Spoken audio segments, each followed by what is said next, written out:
Në bazën detare të Pashalimanit u hodh një tjetër hap drejt zhvillimit të industrisë ushtarake shqiptare me nënshkrimin e memorandumit të bashkëpunimit mes kompanisë italiane Fincantieri, kompanisë shtetërore Caio dhe Shkollës Industriale Pavarësia në Vlorë. I pranishëm në këtë shkrim, kryeministri Edi Rama theksoi se kjo marrëveshje synon zhvillimin e praktikave profesionale dhe mundësi punësimi në fushën e ndërtimit dhe industrisë detare. Të gjithë ata të cilët do t'i bashkohen hap pas hapi kësaj rritje të jashtëzakonshme të kapaciteteve tona të mbrojtjes dhe të sigurisë, pjesë e të cilës është edhe rritja e industrisë ushtarake.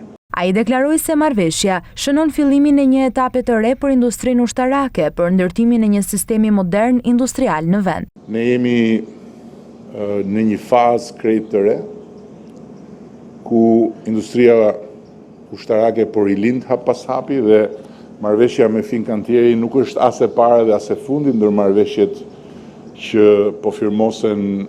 Rama tha se një nga elementët kryesor të marrëveshjes është përgatitja e specialistëve të rinj dhe krijimi i vendeve të reja të punës në Pashaliman. Janë 500 vende pune që krijohen në këtë territor nga ky partneritet. Dhe siç e tha edhe administratori i përgjithshëm, janë 500 vende pune që kërkojnë njerëz të kualifikuar.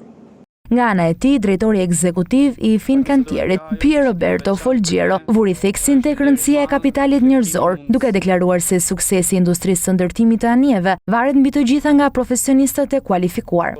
Ai bëri të ditur se kompania synon të ndërtojë 10 mjete lundruese gjatë periudhës 2026-2030 dhe të krijojë një ekosistem të qëndrueshëm industrial, duke bashkëpunuar ngushtë me Shkollën Pavarësia dhe kompaninë Caio për përgatitjen e brezit të ri të specialistëve shqiptar.